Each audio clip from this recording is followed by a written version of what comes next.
El cabo de la Marina de los Estados Unidos, Bill Acton, reconoció actos de una crueldad difícil de concebir. Contó que él y otros soldados entregaban a niños vietnamitas sándwiches de mantequilla de maní que ocultaban pastillas de calor. Estas tabletas de trioxano, un combustible sólido de uso militar totalmente inadecuado para el consumo humano, se adherían al interior de la garganta y provocaban graves quemaduras químicas en el sistema digestivo. Sin embargo, el testimonio de Acton expuso hechos aún más alarmantes. Relató cómo su unidad lanzaba pesadas cajas de raciones desde camiones en movimiento contra mujeres y niños que no podían defenderse. Describió episodios de violencia descontrolada, disparando de manera indiscriminada desde sus posiciones. En el distrito de Maiwand, un joven afgano de 15 años trabajaba en el campo cuando soldados estadounidenses le arrojaron una granada, le dispararon y luego posaron sonrientes junto a su cuerpo sin vida. Uno de los sargentos cortó su dedo meñique como un trofeo perturbador, marcando así el inicio de una serie de asesinatos en la zona de Maiwand. Estos hechos ocurrieron en 2010 y fueron cometidos por un grupo que se hacía llamar a sí mismo el Escuadrón de la Muerte del Tercer Pelotón de la Compañía Bravo. Un mes después, ejecutaron a un joven de 22 años, que posiblemente tenía una discapacidad auditiva mental, y conservaron parte de su cráneo. La práctica de recolectar restos humanos como recuerdos se convirtió en una constante dentro del grupo. Posteriormente asesinaron a un mulá de edad avanzada mediante explosivos y disparos frente a su familia, amputándole también un dedo. Cuando los líderes comunitarios protestaron señalando que el anciano no estaba armado, uno de los cabecillas del pelotón regresó al lugar para intimidar a los habitantes, inventando una supuesta amenaza y negando que se tratara de ejecuciones al azar. A pesar de estas negaciones, fotografías filtradas por Der Spiegel y Rolling Stone expusieron la realidad sin filtros. En ellas se veía a soldados sonriendo junto a cadáveres, sosteniendo extremidades humanas y posando con dos afganos esposados junto a un cartel que afirmaba: «Los talibanes están muertos». Altos mandos de la OTAN en Kabul compararon estos hechos con el escándalo ocurrido en la prisión de Abu Ghraib. Todo se conoció gracias a un soldado que decidió denunciar los crímenes después de haber sido golpeado por sus propios compañeros al intentar hablar. Otro militar había intentado alertar meses antes por medio de su padre, quien llamó repetidamente a líneas militares en Estados Unidos sin obtener respuesta. Cuando finalmente el ejército intervino, las acusaciones provocaron la disolución del pelotón. 5 soldados fueron acusados formalmente de asesinato y otros 7 enfrentaron cargos por consumo de drogas, agresiones y encubrimiento. Durante el juicio, un soldado de 22 años se declaró culpable de 3 homicidios planificados. Admitió ante el juez que el objetivo era, simplemente, matar personas. Fue sentenciado a 24 años de prisión y aceptó colaborar como testigo contra los demás implicados. Al final, 11 de los 12 acusados recibieron condenas por su participación directa en las matanzas o por haber ayudado a ocultarlas. Las penas oscilaron entre cadena perpetua y sentencias menores. Bombardeo del refugio de Amirilla. En la madrugada del 13 de febrero de 1991, 2 aviones furtivos de la Fuerza Aérea de Estados Unidos lanzaron bombas guiadas por láser contra el refugio público número 25 en Bagdad, una estructura construida durante la guerra entre Irán e Irak. Esa noche, el lugar albergaba a cientos de civiles, mujeres, hombres y niños, que buscaban protección frente a la ofensiva aérea de la Guerra del Golfo. La primera bomba atravesó varios metros de hormigón reforzado antes de explotar, dejando una abertura por la que minutos después ingresó una segunda bomba que detonó dentro del refugio. Desde el exterior se escucharon gritos de auxilio durante varios minutos, hasta que todo quedó en silencio. En el interior murieron más de 400 civiles. Quienes se encontraban en los niveles superiores fallecieron de inmediato, mientras otros perdieron la vida por las extremas condiciones generadas tras el impacto. Los sobrevivientes relataron escenas devastadoras. Marcas oscuras impresas en los techos, restos humanos irreconocibles y una gruesa capa de residuos flotando en el agua utilizada por los equipos de rescate. Posteriormente, el ejército estadounidense afirmó que creían que el refugio funcionaba como un centro de mando militar, apoyándose en supuestas comunicaciones interceptadas. Sin embargo, incluso algunos oficiales de alto rango consideraron que esas pruebas eran circunstanciales. Organizaciones como Human Rights Watch y periodistas que inspeccionaron el sitio no encontraron evidencia alguna de uso militar y confirmaron que el edificio estaba claramente identificado como refugio civil. Hoy, las ruinas del lugar funcionan como un memorial que exhibe fotografías de las víctimas. Las marcas dejadas por el fuego en los techos siguen allí como testigos silenciosos de lo ocurrido.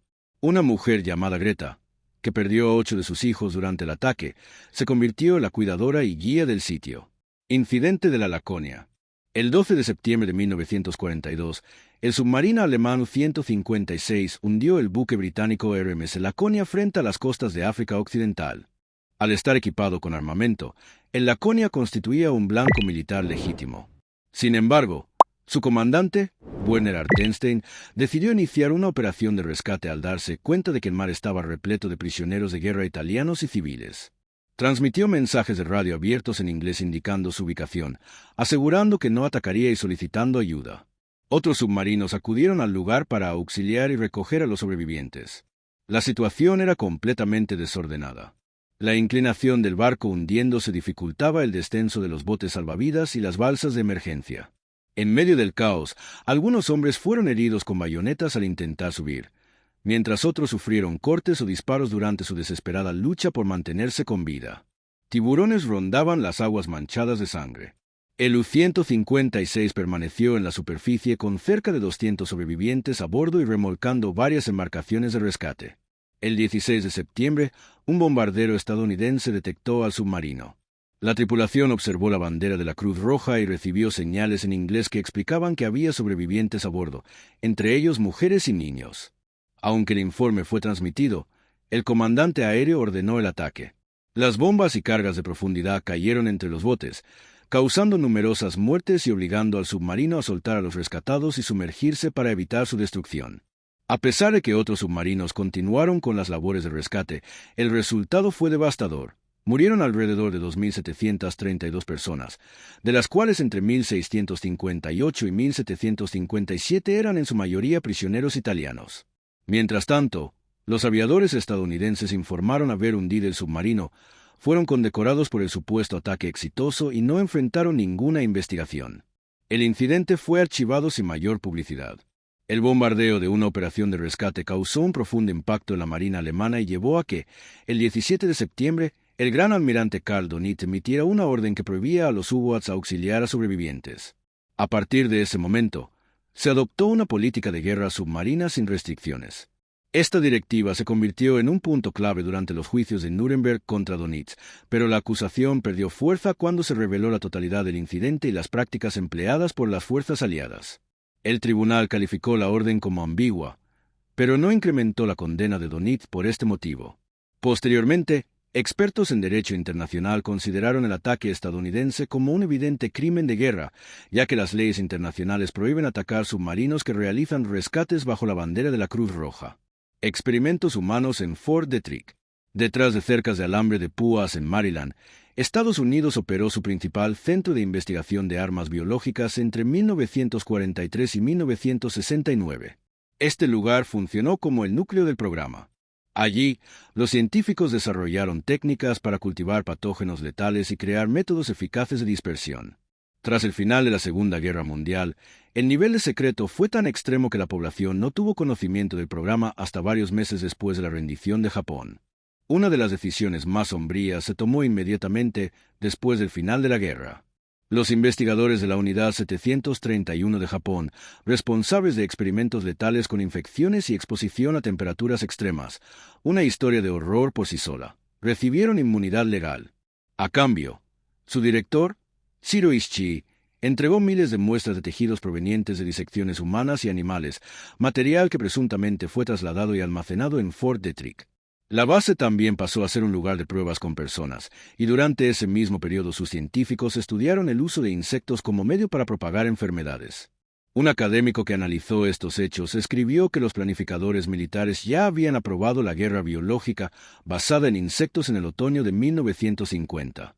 Concluyó que existe una alta probabilidad de que Estados Unidos utilizara insectos liberados desde aeronaves durante la Guerra de Corea, aunque esta afirmación sigue siendo una valoración experta y no una admisión oficial. También se produjeron consecuencias graves dentro de la propia instalación. En la década de 1950, varios trabajadores murieron tras exponerse al anthrax, y otro perdió la vida en 1964 a causa de una encefalitis viral. En 2019, los Centros para el Control y la Prevención de Enfermedades identificaron fallas serias en los protocolos de seguridad de los laboratorios de máxima contención y ordenaron la suspensión de las actividades hasta que se corrigieran los problemas. El capítulo de las armas biológicas de carácter ofensivo se cerró oficialmente en 1969, cuando el presidente Richard Nixon dispuso el fin del programa. Desde entonces, la misión de Fort Detrick se reorientó hacia la defensa, enfocándose en el diagnóstico y tratamiento de enfermedades, mientras varias áreas del complejo fueron destinadas a la salud pública y a la investigación contra el cáncer. Masacre del río Bear. Al amanecer de un día cualquiera de enero, tropas bajo el mando del coronel Patrick Edward Connor irrumpieron en un campamento de la tribu Sosone. Aquellas personas se habían refugiado allí para pasar el invierno y se encontraban en condiciones extremas de supervivencia. Los colonos se habían apropiado de sus tierras, agotado sus reservas de alimentos, cercado los campos y eliminado los animales de los que dependían para subsistir. Connor, en busca de un pretexto, incitó a algunos Sosone a atacar granjas y convoys de suministros, lo que llevó a los colonos a exigir protección militar. Sin embargo, lo que el coronel realmente pretendía era asestar un golpe final y devastador. De hecho, había dejado constancia por escrito de su intención de castigar con dureza a los Sosone. Los miembros de la tribu intentaron prepararse excavando trincheras y utilizando la vegetación como cobertura, pero su armamento era limitado y claramente inferior frente a la fuerza que enfrentaban. En los primeros momentos lograron resistir el ataque frontal, causando la mayoría de las bajas estadounidenses durante esa fase inicial. Luego, Connor modificó la táctica, ordenó a la caballería rodear el campamento y a la infantería cerrar cualquier vía de escape. Tras aproximadamente 2 horas de enfrentamiento, los Sosone se quedaron sin munición. Una vez colapsada la resistencia, los soldados arrasaron las tiendas. Los sobrevivientes relataron después que las mujeres fueron abusadas y que los heridos, incluidos niños, fueron ejecutados sin compasión. Algunos intentaron esconderse bajo cuerpos sin vida o cavando en las riberas del río. El resultado final fue devastador. Entre 250 y 400 personas murieron, en su mayoría mujeres y niños, frente a solo 21 soldados estadounidenses fallecidos. Aunque Connor fue inicialmente celebrado como héroe y ascendido a general de brigada para encabezar nuevas campañas, la masacre del río Bear permanece en la historia como una de las matanzas más sangrientas de pueblos nativos cometidas por fuerzas de Estados Unidos. Durante generaciones, la versión oficial presentó los hechos como una batalla, pero la memoria oral del pueblo Sosone mantuvo viva otra verdad. Esa versión persistió hasta que, en 1990, el lugar fue reconocido como Sitio Histórico Nacional. Los asesinatos del Buyo Maru.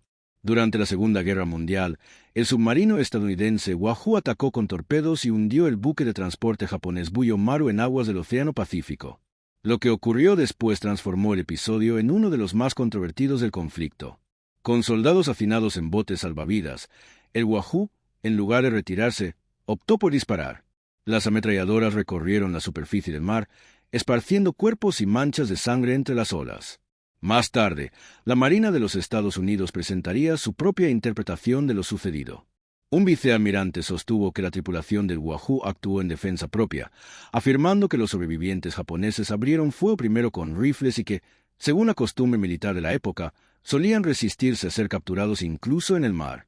El oficial ejecutivo del submarino agregó que la intención no era exterminarlos, sino forzarlos a abandonar los botes para impedir que se reorganizaran. Sin embargo, no todos los relatos respaldaron esa versión justificatoria. Un historiador señaló que fueron los tripulantes del submarino quienes dispararon primero y que los sobrevivientes solo respondieron después con armas ligeras. La polémica se intensificó cuando salió a la luz quienes ocupaban realmente aquellos botes. Junto a los soldados japoneses viajaban cerca de 270 prisioneros de guerra. De las 1.126 personas que iban a bordo, murieron 195 indios y 87 japoneses.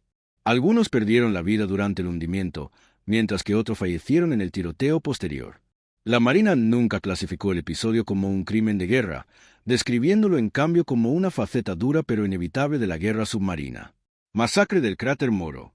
En marzo de 1906, un cráter volcánico en la isla de Jolo se convirtió en el escenario de uno de los episodios más devastadores de la guerra filipino-estadounidense. Entre 800 y 1.000 moros de la etnia Tausú, muchos de ellos aldeanos acompañados de sus familias, buscaron refugio en el interior del cráter. Durante 4 días, las fuerzas comandadas por el general Leonard Gu lanzaron un ataque total utilizando artillería pesada, cañones navales y ametralladoras. Cuando el humo se disipó, solo 6 moros seguían con vida. Prácticamente todos, hombres, mujeres y niños, habían muerto. Aunque Estados Unidos registró el hecho como una victoria militar, la magnitud de la matanza generó una fuerte reacción. Los periódicos describieron el suceso como una matanza de civiles, e incluso oficiales cercanos al lugar cuestionaron la defensa presentada por el general Good. El mayor Hugh Scott declaró más tarde que la población de Beudedajo no tenía intención de combatir. Según su testimonio, habían cultivado la tierra y solo buscaban vivir en tranquilidad, sin planes de rebelión. El general Gu justificó la ofensiva alegando que los hombres utilizaban a mujeres y niños como escudos humanos y que algunas mujeres se hacían pasar por combatientes. Por su parte, el gobernador general Henry Clyde atribuyó el elevado número de víctimas civiles al uso de artillería pesada. No obstante, los informes del propio campo de batalla describían cómo se emplearon ametralladoras para disparar directamente hacia el interior del cráter, eliminando a quienes se encontraban atrapados sin posibilidad de escapar. Estas versiones contradictorias llevaron a muchos a sospechar un encubrimiento. Del lado estadounidense se registraron alrededor de 20 muertos y 70 heridos. Aunque el presidente Theodore Roosevelt felicitó a Good, la prensa nacional se volvió crítica y el secretario de Guerra exigió explicaciones ante lo que se calificaba como una matanza injustificada de mujeres y niños. Good asumió la responsabilidad, pero insistió en que la operación había sido necesaria. El programa Fénix. Esta iniciativa fue diseñada para localizar y desmantelar la red política del BIE con que operaba oculta entre la población civil. El planteamiento era sencillo, pero implacable. El verdadero poder del Vietcong no residía únicamente en sus combatientes en la selva, sino en una estructura clandestina profundamente integrada en las comunidades. Dicha red incluía reclutadores, informantes, propagandistas y responsables logísticos que sustituían a las autoridades locales. El programa Fénix surgió con el objetivo de destruir ese sistema mediante infiltración, capturas, interrogatorios y ejecuciones selectivas. Su eficacia se medía por el número de personas neutralizadas, un término que abarcaba desde arrestos y deserciones hasta la muerte. Entre 1968 y 1972 se afirmó que el programa había neutralizado a entre 80.000 y 1.740 sospechosos, con un total de 26.369 personas muertas. Según los registros oficiales, el 87% de esas muertes se produjo en combates convencionales, mientras que el resto fue atribuido directamente a operaciones del programa Fénix. Para llevarlo a cabo se recurrió a las unidades provinciales de reconocimiento y a una red de centros de interrogatorio. Estos grupos secuestraban a presuntos implicados o realizaban incursiones en viviendas buscando cuadros del Vietcong, tras lo cual los interrogadores intentaban obtener nombres que alimentaran la siguiente oleada de redadas. En teoría existían reglas. Por ejemplo, se exigía la confirmación de al menos 3 fuentes independientes para acusar a una persona. Sin embargo, en la práctica la situación era mucho más despiadada y las grandes operaciones solían arrastrar a personas inocentes. Toda información recopilada servía para dirigir misiones de búsqueda y destrucción. La tortura era una práctica habitual en los centros survietnamitas bajo supervisión estadounidense, con testigos que relataron golpizas, descargas eléctricas, simulacros de ahogamiento y muertes ocurridas durante los interrogatorios. Aunque algunas de las denuncias más extremas fueron puestas en duda, los propios documentos internos del programa dejaban claro que existía un patrón sistemático de abusos. Se registraron casos en los que rivales vietnamitas se acusaban entre sí de pertenecer al Vietcong para ajustar cuentas personales. Como respuesta, los líderes del norte ordenaron asesinar a los agentes vinculados al programa Fénix. La indignación pública aumentó a medida que se filtraban más detalles, y periodistas, veteranos de guerra y antiguos funcionarios comenzaron a denunciar abiertamente el programa. El Congreso llevó a cabo audiencias en las que Fénix fue descrito como una estructura dedicada a ejecuciones encubiertas. La CIA se defendió afirmando que su prioridad era capturar con vida a los sospechosos y que nunca había autorizado oficialmente los asesinatos. Aún así, la presión social se volvió insostenible y el programa Fénix fue clausurado formalmente en 1972. No obstante, una iniciativa similar, conocida como Plan F6, continuó operando bajo el gobierno de Vietnam del Sur durante el resto del conflicto. Si quieres debatir sobre este video o proponer ideas para el próximo, puedes unirte a mi Discord. El enlace está en la descripción.